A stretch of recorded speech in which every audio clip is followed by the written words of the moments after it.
Ang kwento natin sa video na ito ay tungkol sa mga tao na tinatawag na mga lay masters. Isa sa mga ito ay si Yukito na anak ng kinikilalang pinakamagaling na lay master. Nung 5 taong gulang pa lang siya ay sumabog ang bulkan na malapit sa isla kung saan sila nakatira. Dahil dito ay napilitan ang lahat ng mga residente na lumikas dito. Kasama ang isa sa estudyante ng kanyang ama na si Jingi ay tumakbo sila papuntang pantalan. Habang ang kanyang ama naman kasama ang dalawa pa nitong estudyante na sila Haruaki at Ibuki ay pumunta sa bulkan para harapin ang fire dragon na nagdadahilan sa pag-aalboroto nito. Ngunit dahil sa mga pinsalang natamo nila Haruaki at Ibuki ay pinabalik sila ni Makoto. Hindi akalain ni Yukito na yun na pala ang huling araw na makikita niyang buhay ang kanyang ama. Dahil sa kahilingan ng kanyang ama ay pinatira muna siya sa isang orphanage sa mainland para mailayo siya sa Ayaka Island. Makalipas ang 10 taon at ilang araw bago ang graduation niya sa middle school ay nakatanggap siya ng sulat mula sa mayor ng Ayaka na si Ino. Nang makatulog siya ay muli na naman niyang napanaginipan ang palagi niyang napapanaginipan kung saan nasa kailaliman siya ng tubig. Ilang sandali lang ay may humila sa kanya kaya bigla siyang nagising. Sumapit na ang araw ng kanyang graduation at nang palabas na siya ng eskwelahan ay nakita niya ang isang lalaki na pinagtitinginan ng iba ding estudyante. Nang makita siya nito ay kaagad itong lumapit sa kanya. Ito pala ay si Jingi na siyang susundo sa kanya pabalik ng Ayaka. Pero dahil hindi niya ito naaalala ay itinanggi niyang siya si Yukito at iniwan ito. Nagpatuloy lang ito sa pagsunod sa kanya at nang makarating sila sa tulay ay bigla na lang siyang inihulog nito sa ilog. Dahil dito ay nagawa niyang magamit ang kanyang kapangyarihan pero dahil hindi pa niya ito nakokontrol ay umaksyon na si Jingi para pahintuin siya. Sa ipinakita niyang kapangyarihan ay dito na nakumpirma ni Jingi na siya nga si Yukito kaya gumawa na ito ng paraan para puwersahan siyang dalhin sa Ayaka Island. Nang magkamalay siya ay nasa bangka na siya patungo ng second island ng Ayaka kung saan siya titira. Dito na muling nagpakilala sa kanya si Jingi at binanggit na din ito na dati siyang estudyante ng kanyang ama. Pagkadating nila sa second island ay sinalubong sila dito nila Amamiya at Ino. Katapos magpakilala ng mga ito kay Yukito ay dumiretso na sila sa kanyang titirahan. Pagkadating nila sa bahay ay nakita ni Yukito dito ang litrato nung bata pa siya kasama ang kanyang ama. Ayon kay Amamiya ay isa umanong magaling na lay master ang kanyang ama. Dahil hindi niya alam kung ano ang lay master ay sinabi ni Jingi na ito yung mga tao na nagtataglay ng kakaibang abilidad. Kaya dito na siya nagkaroon ng ideya tungkol sa abilidad niya. Nang matanong naman niya ang tungkol sa kanyang ina ay walang maisagot dito sila Amamiya at sinabi ni Jingi na isang araw ay dumating na lang dito ang kanyang ama dala-dala na siya. Katapos ng kanilang pag-uusap ay pumunta na siya sa kanyang kwarto at pagkabukas niya ng bintana ay biglang pumasok ang nilalang na ayon kay Jingi ay tinatawag itong Metama. Dahil napapansin na din nito na parang umiiwas siya sa mga ito ay natanong na siya nito kung ano ang dahilan. Dito niya na naikwento ang nangyari nung bata pa siya kung saan isang araw ay binuli siya ng isa ding bata habang nasa ilog sila. Sa galit niya ay hindi niya namalayan na inaatake na pala ng tubig ilog ang bata. Nang malaman niya ito ay dito na din siya biglang nawala ng malay. Simula noon ay ilang beses pa niyang nagawa ito kaya doon na siya nagsimulang umiwas sa mga tao. Wala siyang kaalam-alam na hindi pala siya pinapakinggan ni Jingi kaya nainis siya dito at nagpa siya munang magpahangin sa labas. Ilang sandali lang ay napansin niya ang Metama na nahulog sa sapa at nang nilapitan niya ito ay bigla itong lumitaw na iba na ang anyo. Pagkaatake nito sa kanya ay mabilis siyang iniligtas ni Jingi. Ayon kay Jingi ay isa umanong ara Metama ang umatake sa kanya na isang uri ng Metama na mapanganib. Ginamit ni Jingi ang kanyang kapangyarihan para atakihin ito na mabilis nagkawatak-watak. Ngunit hindi pa pala ito patay kaya naisip ni Jingi na ihagis si Yukito sa loob ng tiyan nito. Sa galit ni Yukito sa ginawa sa kanya ni Jingi ay nagamit niya ang kanyang kapangyarihan dahilan para tuluyan ng matalo ang ara Metama. Katapos ay dumiretso kay Jingi ang mga tubig pero madali lang itong nasangga ni Jingi. Napagtanto ni Jingi na hindi lang makontrol ni Yukito ang kanyang kapangyarihan kaya natatakot siya dito. Kaya sinabihan niya ito na sasamahan niya itong magsanay para matutunan din ito kung paano kontrolin ang kanyang kapangyarihan. Nalaman na din ni Haruaki ang pagbabalik niya sa Ayaka Island at nararamdaman din ito ni Ibuki. Kaagad na nagsimula sa pagsasanay sila Jingi at Yukito hanggang sa isang umaga ay naabutan ni Jingi si Yukito na nagsasanay mag-isa. Sa pagkakataon na ito ay ipinaliwanag nito kay Yukito ang tungkol sa lay energy. Matapos itong magpaliwanag ay pinasubukan nito kay Yukito ang itinuro niya nung isang araw. Sinubukan ito ni Yukito at matagumpay niyang napalutang ang ilang tubig ngunit mabilis lang itong sumabog. Dahil dito ay ipinakita na ni Jingi kung paano niya kinokontrol ang tubig. Katapos ay muli itong umalis dito at hinayaan si Yukito na magsanay mag-isa. Isang araw ay nanguha ng mga requests ang dalawang estudyante ni Haruaki na sila Chatero at Yako. Nagpasya si Yako na siya na lang ang gagawa sa request na nakuha nila ngunit hindi pumayag si Chatero dahil gusto din nito na siya ang gagawa nito. Kaya sinubukan niyang agawin ang request hanggang sa naaga ito ni Jingi. Sinabihan sila nito na sila na umano ni Yukito ang gagawa ng request bilang parte na din ng pagsasanay ni Yukito. Nang ipakilala nito sa kanila si Yukito ay dito na nila nalaman na anak ito ng master ng kanilang master. Kaya pagkaalis nila Jingi at Yukito ay mabilis silang bumalik sa shrine para ipaalam ito sa kanilang master. Dahil dito ay nalaman ni Haruaki na kasalukuyan ang nagsasanay si Yukito sa gabay ni Jingi. Kaagad namang tumungo sila Jingi at Yukito sa ilog na tinutukoy ng request. Ilang sandali lang nang makarating sila dito ay nagpakita na din sa kanila ang Arame Toma. Ngunit dahil mas malaki ito kumpara sa nauna nilang nakalaban ay mabilis na tumakbo si Jingi palayo. Kaya kaagad ding tumakbo si Yukito hanggang sa maabutan sila ng Arame Toma. Nagawa nilang makapagtago dito ngunit mabilis lang din silang natagpuan nito. Inatake nito si Jingi kaya dali-dali itong tumakbo at iniwan muli si Yukito. Pero si Jingi lang ang inaatake nito kaya dito na nagkaroon ng pagkakataon si Yukito na makaatake. Nagawa niya itong mapabagsak kaya ginamit na din ni Jingi ang kanyang kapangyarihan para atakihin ito muli. Ngunit hindi pa pala ito tuluyang natatalo at nang muli itong bumangon ay dito lang napagtanto ni Jingi na ito pala yung pinalabas niya nung nag-inuman sila sa lugar na ito na nakalimutan niya dahil sa sobrang kalasingan niya. Muling sumapi dito ang Arame Toma kaya muli itong umatake sa kanya.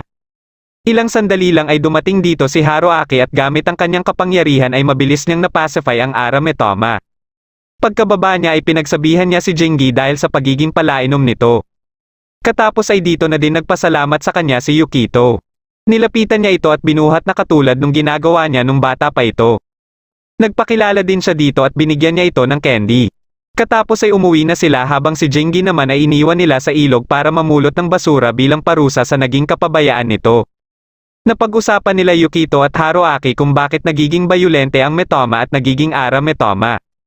Ayon kay Haruaki ay dahil umano ito sa na-expose ang mga ito sa negatibong enerhiya at sa pagkawala ng kontrol sa kanilang kapangyarihan. Pero paglilinaw nito na bagamat hindi kakampi ng mga tao ang Metoma ay hindi din naman sila mga kaaway. Basta may pagkakaisa ay hindi imposible na makasama ang mga ito na mamuhay. Isang araw ay isinama ni Jingi si Yukito papuntang First Island. Namamangha naman si Yukito sa kanilang sinakyan na tinatawag na marine liner. Ayon kay Jingi ay yan din umano ang reaksyon niya nung una siyang nakasakay dito. Pagkadating nila ng First Island ay una nilang pinuntahan si Ino. Nakipag-usap sila dito ng saglit at katapos ay nagpasya na silang mamasyal. Habang naglalakad sila ay napatigil si Yukito nang mapansin ang street performer. Ngunit nagulat na lang siya nang bigla na lang mawala sa tabi niya si Jingi. Ilang sandali lang ay nakita niya ang kusang paglitaw ng bola na ginagamit ng performer. Isa na pala itong Arame Toma kaya kaagad niyang iniligtas ang performer. Katapos ay naghanda siya para kalabanin ito ngunit bigla itong umatake sa kanya pero buti na lang ay dumating dito si Ibuki para iligtas siya. Mabilis itong nailigpit ni Ibuki at nagtaka naman siya na parang kakaiba ang paraan nito sa pagpacify ng Arame Toma. Matapos nitong malaman na siya si Yukito ay isinama siya sa opisina nito. Pagkadating nila dito ay hindi niya akalain na nandito lang pala si Jingi. Nagtatrabaho pala ito minsan kay Ibuki tuwing pumupunta ito dito. Napag-usapan naman nila Yukito at Ibuki ang pamamaraan na ginamit ni Ibuki kanina. Napapaisip pa din dito si Yukito dahil nung nakita niya umano si Haruaki nung napacify nito ang Arame Toma ay parang masaya ang Metoma pero sa paraan ni Ibuki ay hindi niya na naramdaman ang presensya ng Metoma. Kaagad na sumagot sa kanya si Ibuki na dahil nililigpit niya talaga umano ito ng tuluyan. Hindi siya sumang-ayon sa ginagawang pamamaraan ni Ibuki dahil pwede naman umanong i-purify ang mga ito. Kaya sinabi na din ni Ibuki na hindi pa din umano magbabago ang katotohanan na pumapaslang pa din ng mga tao ang mga ito. Dagdag pa nito na palaging madaming turista ang pumupunta dito na walang alam sa Ayaka Island at kailangan nilang masigurado ang kaligtasan ng mga ito. Pero gayon pa man ay hindi pa din tanggap ni Yukito ang ganitong pamamaraan. Ilang sandali lang ay dumating dito si Ibara para ipaalam kay Ibuki na natunto na umano ni Taehe ang main body ng Arame Toma na nakalaban nila kanina. Kaya dito lang nalaman ni Yukito na hindi pa pala ang mismong Arame Toma ang nailigpit kanina ni Ibuki. Ito ay dahil walang core o ang pupil at iris sa eyeball ang nakaharap nila kanina na siyang tipikal na makikita sa isang Arametoma.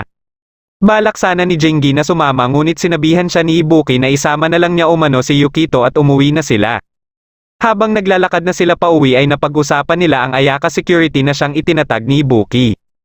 Binalaan din ni Jingi si Yukito na huwag masyadong banggitin ang pangalan ni Haruaki kay Ibuki at gayon din ang pangalan ni Ibuki kay Haruaki dahil hindi maganda ang relasyon ng dalawang ito.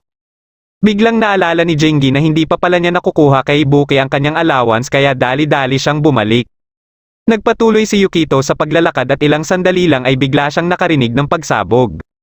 Kagad niya itong pinuntahan at pagkadating niya dito ay nakasalubong niya si Taihei na abala sa pagpapalikas ng mga tao.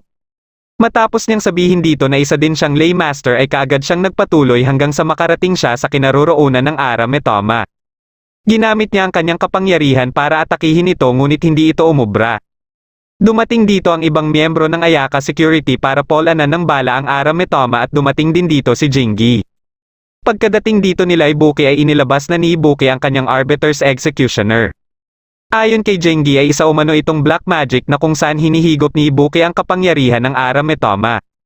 Pagkasugod ng Arametoma ay madali lang itong napigilan ni Ibuki at tinanggalan ng core dahilan para kaagad itong masawi. Hinahangad pala ni Ibuki na maging mas malakas pa kina Haruaki sa kanyang master at kahit sa dragon. Katapos ay dito na nito ininom ang dugo na nanggagaling sa mata ng Arametoma. Napapaisip naman si Yukito kung ano itong dragon na binanggit ni Ibuki. Makalipas ang ilang araw ay pumunta naman sila sa Third Island.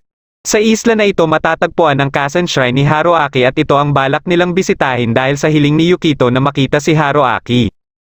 Pagkadating nila dito ay sinalubong sila nila Chatero at Yako. Nang makaakyat na sila sa shrine ay nabanggit nila Chatero na nakatuon ang Kazen Shrine sa Dragon Gods of Water at Fire.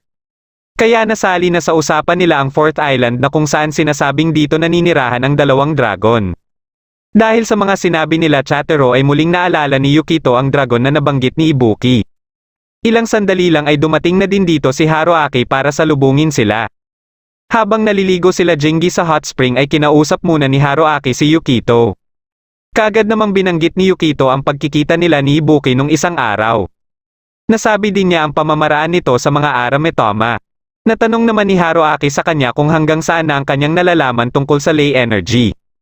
Nang masagot niya ito base lang sa itinuro sa kanya ni Jingi ay naisip ni Haruaki na turuan siya para mas lumawak pa umano ang kanyang nalalaman tungkol dito. Pinapikit siya nito at pinasubukan na pakiramdaman ang lay energy sa paligid. Mabilis niya itong naramdaman at nang sinisisid niya na ang kailaliman nito ay napahinto siya nang hinawakan siya ni Haruaki. Bigla namang may napansin sa kanya si Haruaki na parang may kakaiba itong nararamdaman sa kanya. Nang may dumaan dito na Metoma ay dito na din nabanggit ni Yukito ang tungkol sa pagkain ni Ibuki sa Arametoma para mas lumakas pa ito. Ayon kay Haruaki na kung ipagpapatuloy ni Ibuki ang ginagawa niyang ito ay posibleng maging katulad na din siya ng Arametoma. Matapos nilang mag-usap ay pinasama naman nila Chatero at Yako si Yukito sa training ground nila. Gusto ng mga ito na mas makilala pa si Yukito dahil halos magkasing edad lang naman umano sila. Inalok din nila ito na sumabay sa kanilang pagsasanay kay Haruaki. Pero naisip ni Yukito si Jingi dahil sa ngayon ay ito ang nagtuturo sa kanya at nagsisilbi niyang master. Ipinakita sa kanya ni Chatero kung paano nito mapapatubo ng mabilis ang isang puno gamit ang lay energy. Hindi naman nagpatalo si Yako at nagpakitang gilas din kagaya kay Chatero. Katapos ay pinasubukan naman nila ito kay Yukito at dahil may natutunan din si Yukito kay Haruaki ay kampante siya na magagawa din niya ito. Nang inumpisahan niya na ito ay hindi makapaniwala sila Chatero at Yako na nalampasan pa niya ang ginawa ng mga ito.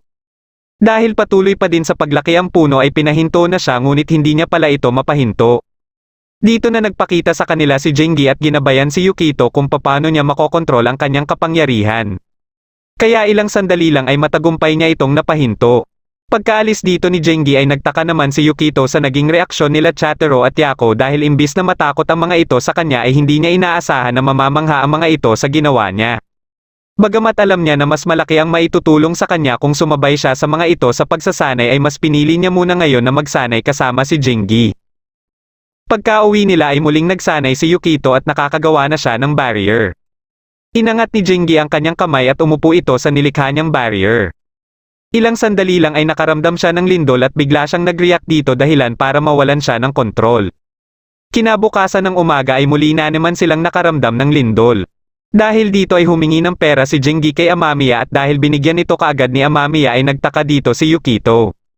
Balak pala ni Jingi na bisitahin ang puntod ni Makoto at isinama nito si Yukito.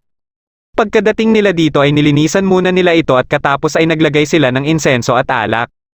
Ilang sandali lang ay may dumating din dito na tatlong matanda para bisitahin din ang puntod ni Makoto.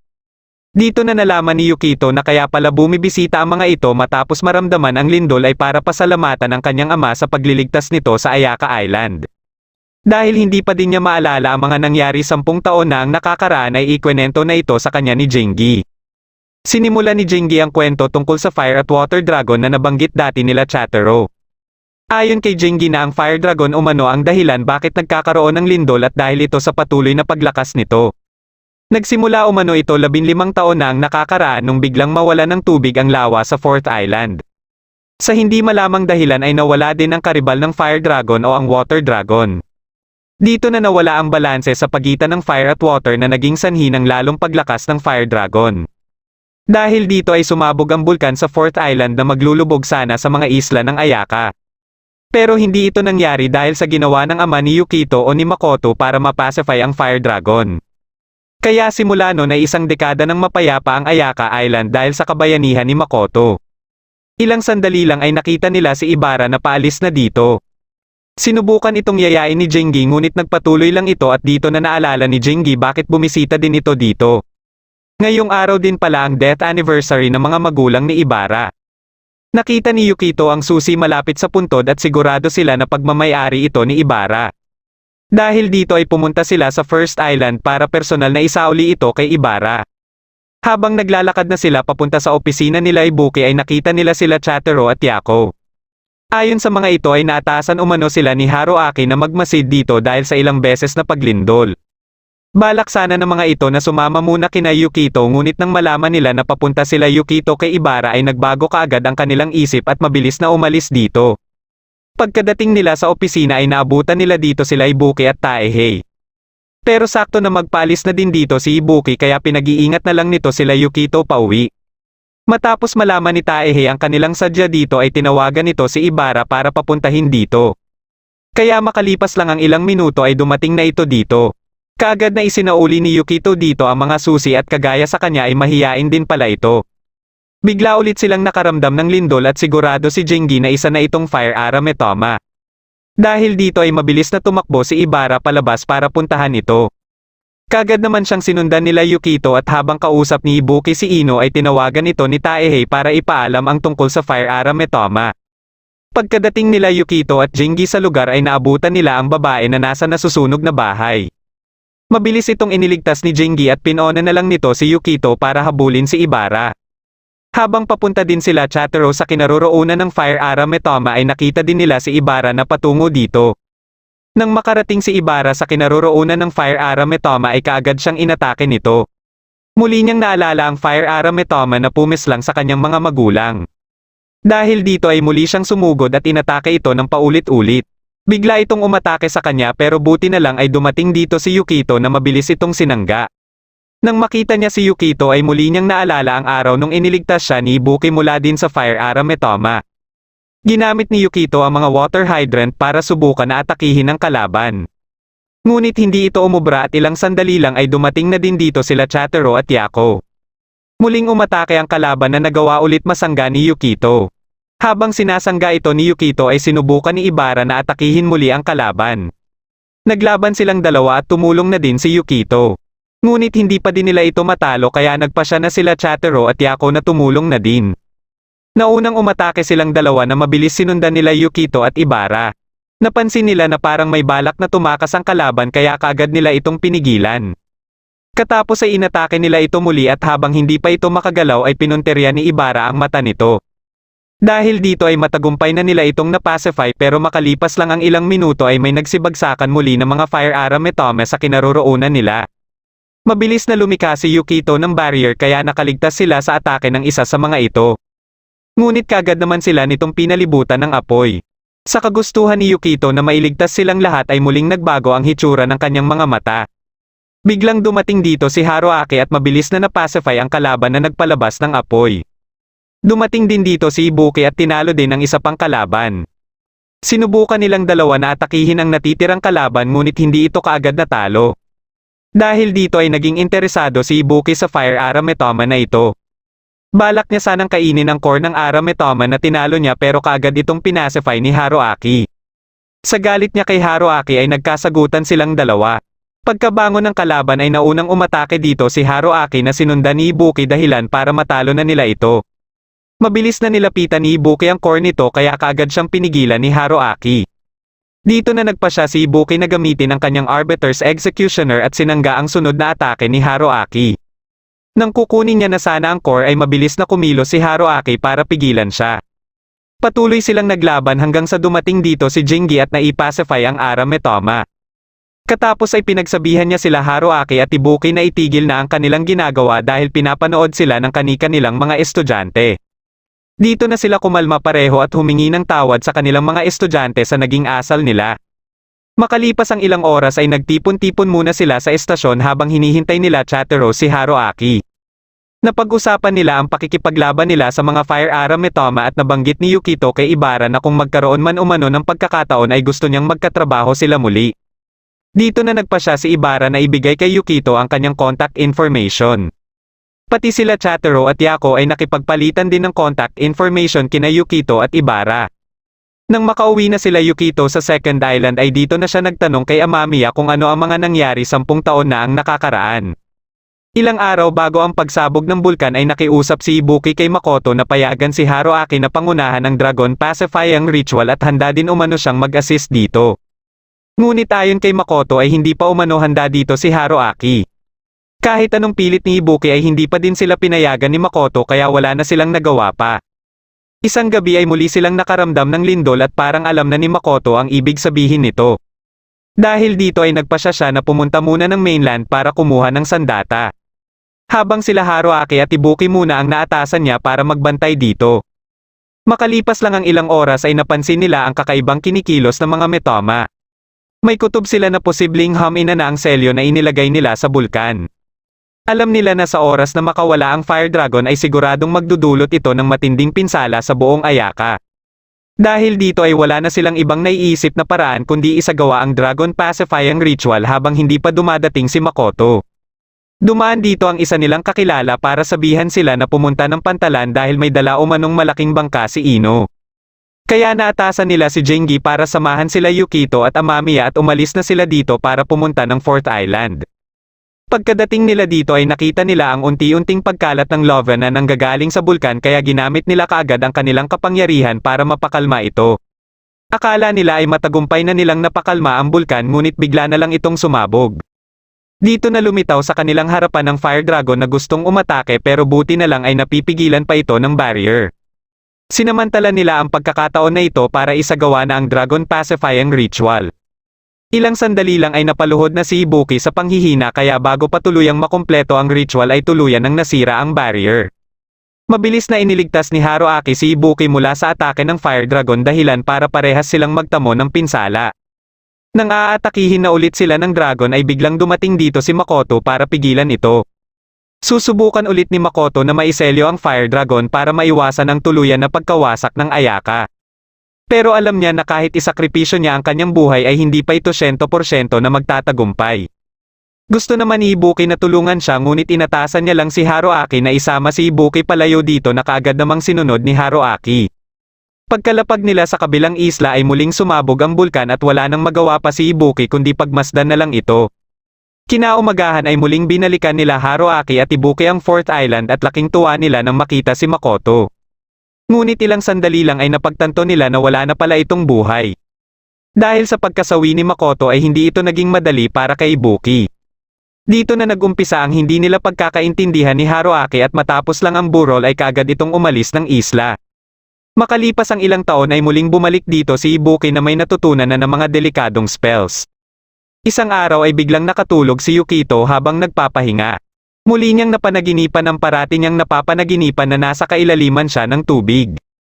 Pero sa pagkakataon na ito ay may kung anong nilalang ang nakita niya dito dahilan para mahirapan siyang huminga at kaagad na nagising. Nang nilapitan siya ni Jingi ay nagulat ito dahil sa kakaiba niyang mga mata.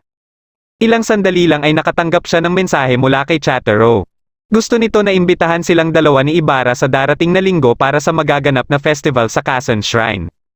Nang malaman ito ni Jengi ay may ibinigay ito sa kanya na maskara dahil nagsusuot umano nito ang lahat na pumupunta ng Quezon Festival.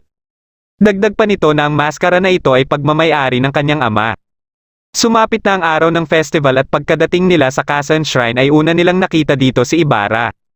Katapos ay pinuntahan nila sila Chatero at Yako na naabutan pa nilang sinisermonan si Haruaki. Tinulungan muna nila ang mga ito sa kanilang ginagawa at katapos ay lumakad na sila para mamasyal. Habang si Jengi naman ay pinaiwan ni Haruaki para tumulong sa kanya sa pagbebenta. Habang naglalakad na sila Yukito ay bigla siyang nakaramdam ng pananakit ng ulo. Pero dahil saglit lang ito ay nagpatuloy sila kaagad sa kanilang pamamasyal. Tinikman nila ang iba't ibang pagkain dito at sinubukan ang mga palaro. Hindi naman matanggap ni Jengi na nagpapakasaya lang si Yukito at siya ay abala sa pagbebenta. Makalipas ang ilang oras ay muling nakaramdam ng kakaiba si Yukito at kaagad niyang napagtanto na parang katulad ito sa nangyari sa kanya nung bata pa siya. Dahil sa takot niya na may masaktan ulit siya ay mabilis siyang umalis dito. Habang nagbebenta si Haruaki ay nakaramdam na din siya ng kakaiba at kaagad na naisip si Yukito. Pumunta si Yukito sa training ground at napansin niya din ang kanyang anino na kakaiba ang kinikilos. Sinusubukan niyang kontrolin ang kanyang kapangyarihan hanggang sa maalala niya ang turo sa kanya ni Jengi. Dahil dito ay napakalma niya ang kanyang sarili at matagumpay na nakontrol ang kanyang kapangyarihan. Ilang sandali lang ay may narinig siyang boses ng isang lalaki at ito pala ay ang kanyang ama. Ayon dito na baka kaharapin niya na umano ang nasa loob ng kanyang katawan. Dahil nakamaskara ito ay hindi niya ito nakilala hanggang sa umalis ito at biglang naglaho. Bumalik siya para hanapin sila Ibarra at nakita niya sa daan si Jengi na nag-iinom na naman. Matapos niyang mabasa ang mensahe nila Chatero ay iniwan din niya kaagad si Jengi. Dito na biglang sumabog ang bulkan at habang nababahala ang iba ay napangiti na lang si Jengi dahil mangyayari na din ang inaasahan niya. Kaagad na nagbigay ng anunsyo si Ino para pakalmahin ang lahat at papuntahin sa plaza. Katapos ay inatasan niya muna sila Amamiya na asikasuhin ang lahat na nasa isla para makabalik siya ng opisina at makapagsagawa ng plano. Pagsikat ng araw ay nilibat ni Haruaki ang shrine at nang makarating siya sa training ground ay nakita niya ang nangyari dito kay Yukito. Ligtas na nakaalis ng Third Island ang mga residente pero kaagad silang pinaghanda para sa paglikas. Nakabalik na din sila Yukito at Amamiya ng kanilang bahay pero hindi pa din umuuwi dito si Jengi. Makalipas lang ang ilang minuto ay nagsimula na sa paglikas ang mga taga Second Island at tinulungan muna ni Yukito si Amamiya sa pagpapalikas. Habang si Ibuki naman ay naghahanda na din para pumunta ng Fourth Island. Dahil sa epekto ng Arametome sa kanyang katawan ay nag-aalala na si Ibarra sa kanya. Gusto sana nito na samahan siya ngunit hindi niya ito pinayagan. Dito niya na naintindihan ang pakiramdam ng kanilang master nung sinabi din niya dito na gusto niya itong samahan. Nang matapos na si Yukito sa pagpapasakay sa pangatlong bangka ay dumating naman dito sila Haruaki. Nakiusap ito kay Amamiya kung pwede niya umanong mahiram muna si Yukito. Nang makalayo-layo na sila ay dito na inumpisahan ni Haruaki ang gusto niyang sabihin kay Yukito. Pero bago niya ito sabihin ay inumpisahan niya muna ito sa pagkikwento sa mga nangyari 15 taon na ang nakakaraan nung hamina ng husto ang kapangyarihan ng Water Dragon. Nung mga panahon na ito ay wala pa umano siyang kaalam-alam pero sinusubukan na pala ni Makoto na ibalik ang kapangyarihan ng Water Dragon gamit ang isang ritual. Matapos ang pagsasagawa nito ng ritual ay pansamantala niya itong nagawa ng panibagong anyo. Sa pamamagitan nito ay maibabalik ng Water Dragon ang dati niyang kapangyarihan. Naniniwala siya na ang panibagong anyo na nalikha mula sa ritual ay si Yukito. Ito ang dahilan bakit nagtataglay umano si Yukito ng hindi maipaliwanag na lakas at ang kakayahan nito na gumamit ng water energy. Para makumpirma niya na si Yukito nga ang Water Dragon ay itinapat nilang dalawa ni Yukito ang kanilang mga palad. Matapos nila itong gawin ay wala nang duda pa na si Yukito nga ang Water Dragon. Pero hindi pa din nagbabago ang tingin ni Haruaki kay Yukito at ang tingin pa din niya dito ay isang 15 taong gulang na bata na may malakas lang na kapangyarihan. Ngunit may isang kahilingan lang siya dito at ito ay lumaki itong malusog at ipagpatuloy ang pagsasanay nito para balang araw ay makamit niya ang katauhan na para talaga sa kanya. Matapos ang kanyang mga sinabi kay Yukito ay sinabihan naman niya sila Chatero at Yako na lumikas na kasama nila Amamiya dahil pupunta siya sa Fourth Island para gawin din ang ginawa dati ng kanyang master. Pagkaalis ni Haruaki dito ay hindi pa din makapaniwala si Yukito sa mga natuklasan niya. Pero nagpapasalamat pa din siya na hindi nagbago ang tingin sa kanya nila Chatero at Yako. Dahil dito ay pakiramdam niya na nahanap niya na ang tahanan kung saan siya nababagay at ayaw niya na itong mawala pa. Kaya gusto niyang tumulong para maisalba ang Ayaka pero para kay Chatero ay baka umano maging sagabal lang sila. Dito na napaisip si Yako sa binabalak na gawin ni Haruaki. Napagtanto nila na may balak din pala ito na isakripisyo ang sarili nito katulad ng ginawa ni Makoto para maisalba ang Ayaka. Biglang dumating dito si Ibara na may balak ding sundan si Ibuki sa 4th Island. Dahil dito ay buo na din ang pasya ni Yukito na pumunta din ng 4th Island. Pagsapit ng gabi pagkadating ni Haruaki sa 4th Island ay kaagad nitong sinimulan ang ritual at ilang sandali lang ay dumating na din dito si Ibuki. Habang nagtatalo sila sa kung sino ang haharap sa Fire Dragon ay biglang sumabog ang bulkan at nagpakita sa kanila ang Fire Dragon. Kaagad na inilabas ni Ibuki ang kanyang Arbiter's Executioner at inatake ito. Ngunit hindi ito natablan at buti na lang ay mabilis siyang nailigtas ni Haruaki. Sinubukan ni Haruaki na umatake dito ngunit hindi din ito umubra. Umatake sila ng sabay pero ilang sandali lang ay bigla itong umatake kay Ibuki na hindi na nito nailagan pa. Dito na nila napagtanto na isa na itong ganap na Arametoma. Umatake ito sa kanila pero buti na lang ay dumating dito sila Yukito at nasangga niya ito. Kaagad silang pinagalitan ni Haruaki pero ayon kay Yukito na mga estudyante din umano sila ni Makoto. Dahil dito ay inatasan ni Ibuki ang mga ito na maging backup nila ni Haruaki. Wala nang nagawa pa dito si Haruaki kundi hayaan na lang sila Yukito sa kanilang gusto. Muli nilang hinarap ang Fire Dragon at pinagtulong-tulungan nila itong atakihin. Ngunit hindi pa din ito natitinag kahit anong atake ang gawin nila. Nagpasya si Haruaki na gamitin ang teknik ni Makoto para subukan itong Eselyo muli pero madali lang itong nakawala. Dito na nag-transform si Ibuki bilang Arametoma at sa tulong ni Haruaki ay mas bumilis pa siya kaya hindi makita ng Fire Dragon ang mga atake niya. Ngunit gayon pa man ay hindi pa din nila ito magawang masaktan. Kaya nagpasya na si Haruaki na ilayo na sila Yukito dito. Hindi matanggap ni Yukito na wala man lang siyang magawa kahit alam niya nang siya ang Water Dragon. Dito na nagpakita sa kanila si Jingi at tinanong si Yukito kung gusto ba umano niya na maibalik ang kapangyarihan niya bilang Water Dragon. Matagal na pala nitong alam na siya ang nawawalang Water Dragon. Ipinakita dito ang araw nung una niya itong malaman. Isang araw habang tinuturuan niya si Yukito na lumakad ay biglang na-activate ni Yukito ang kapangyarihan niya bilang isang Water Dragon. Buti na lang ay kaagad silang nakita ni Makoto kaya mabilis niya itong napigilan. Dahil naisip ni Makoto na delikado para kay Jingi kung hindi niya alam ang totoong katauhan ni Yukito ay sinabi niya na lang ito dito. Pero pinagbawalan niya ito na hindi ipagsabi kina Haruaki at Ibuki ang tungkol dito. Nalaman din niya ang posibilidad sa muling pagbabalik ng kapangyarihan ni Yukito bilang Water Dragon. At ayon naman kay Makoto na kung maging kasing edad na ni Yukito sila Haruaki ay baka makontrol niya na din ang kanyang kapangyarihan at ma-maintain ang kanyang anyo bilang isang tao kahit bumalik pa ang buo niyang kapangyarihan. Kaya hiniling din ni Makoto kay Ino na kung may mangyaring masama sa kanya ay ilayo muna si Yukito sa Ayaka Island hanggang tumungtong ito ng 15 taong gulang. Dahil sa kanilang lahat ay si Jingi lang ang nakakaalam sa totoong katauhan ni Yukito kaya alam niya na may rason si Makoto bakit hiniling niya ito kay Ino at mas mabuti na sundin na lang nila ito. Pagkaalis ni Yukito ng Ayaka Island ay kaagad na hinanap ni Jingi ang mga isinulat ni Makoto tungkol sa Water Dragon. Nang mabasa niya ang spell na magbabalik sa kapangyarihan ni Yukito bilang Water Dragon ay natuklasan niya na kapalit pala nito ang buhay ng caster. Pero gayon pa man ay pasekreto niya pa din itong pinag-aralan dahil alam niyang darating ang araw na kakailanganin niya ito. Ito ang dahilan bakit mas pinili niyang magpakasaya lang palagi at gawin lahat ng gusto niyang gawin sa kanyang buhay dahil alam niya na darating din ang araw na isasakripisyo niya ang kanyang buhay para kay Yukito. Matapos niyang tanungin si Yukito ay hindi nagdalawang isip si Yukito na sabihin sa kanya na gusto niya itong maibalik. Kaagad namang inumpisahan ni Jingi ang spell kaya nang makita ito ni Haruaki ay sinubukan pa niya itong patigilin.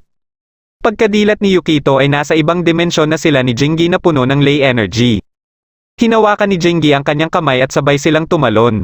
Matapos niyang makita ang Water Dragon ay dito na din biglang naglaho si Jingi.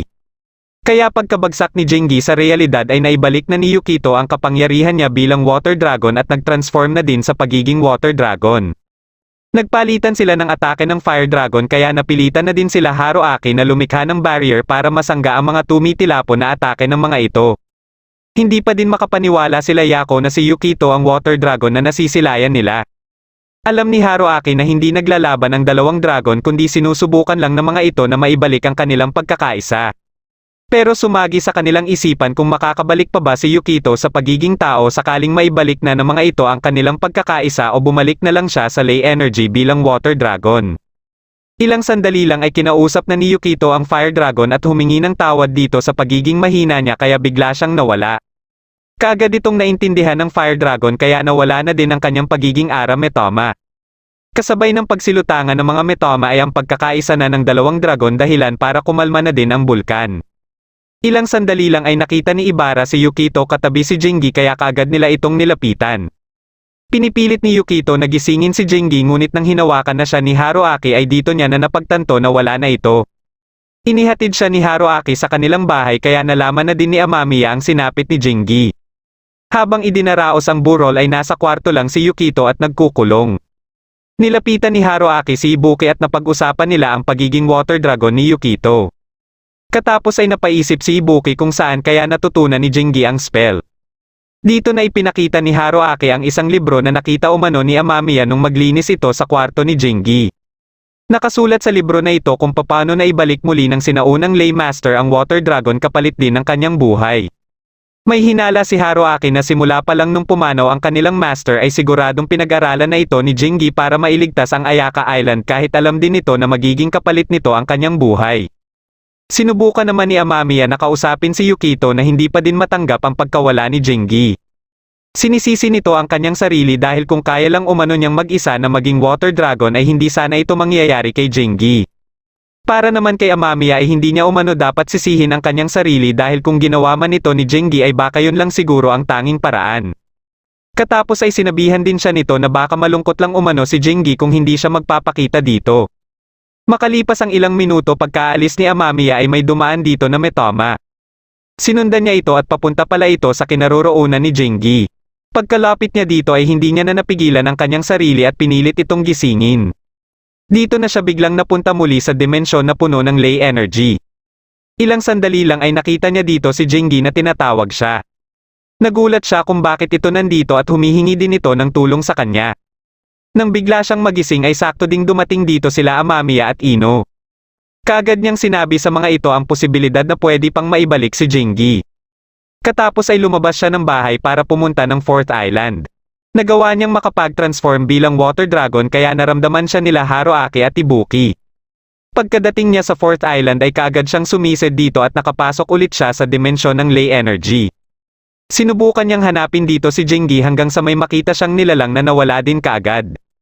Ilang sandali lang ay nagpakita naman sa kanya si Makoto. Sa pagkakataon na ito ay nakilala niya na ito kaya tinanggal na din ni Makoto ang kanyang maskara.